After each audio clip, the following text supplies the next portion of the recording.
நான் இப்போ சொல்ல போகிற விஷயத்தில் உங்கள் எல்லாருக்குமே படிப்புனா என்ன, படிப்புடைய அருமைனா என்னன்றது தெரியும். மகாராஷ்டிராவில் இருக்கக்கூடிய ஒரு சின்ன ஒரு கிராமத்தில் பார்த்தீங்கன்னா ஒரு கரும்பு ஃபேக்ட்ரி இருக்குது.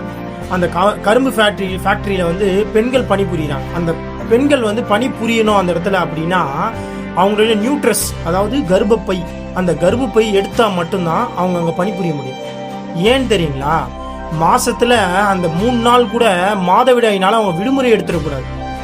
அதுக்காக வெறும் ஒரு 10,000 ரூபா சம்பளத்துக்கு அந்த கரும்பப்பையை எடுத்தாதான் அவங்களுக்கு அங்கே வேலை. இதுல நமக்கு என்ன தெரியுதுன்னு பாருங்க. அந்த படிப்பு அவங்களுக்கு மட்டும் இருந்திருந்தா அவங்க அந்த விஷயத்த பண்ணியிருப்பாங்களா? படிப்பறிவு இல்லாத ஒரே காரணத்துக்காக அந்த வெறும் ஒரு 10,000 ரூபா சம்பளத்துக்கு அந்த இடத்துல கர்ப்பப்பை எடுத்துட்டு பல பெண்கள் பணி புரிஞ்சிட்டு இருக்காங்க அந்த கரும்பு ஃபேக்டரியில. ஆனால் இன்னைக்கு தமிழ்நாட்டில் இருக்கக்கூடிய பெற்றவங்க வந்து தான் கஷ்டப்பட்டாலும் பரவாயில்ல, தன்னுடைய சொத்தை விற்றாலும் தன்னோட தாலியை விற்றாலும் எது விற்றாலும் பரவாயில்ல, தான் பிள்ளைங்களை படிக்க வைக்கணும் அப்படின்ற ஒரே காரணத்துக்காக இன்னைக்கு எவ்வளோ பெற்றவங்க ரொம்ப கஷ்டப்பட்டு படிக்க வைக்கிறாங்க.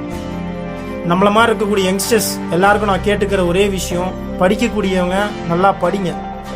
அதை விட்டுட்டு சும்மா இந்த நடிகர் பின்னாடியும் இந்த கேமு ஃபோனு இது பின்னாடி போயிட்டு இருக்காம தயவு செஞ்சு படிங்க.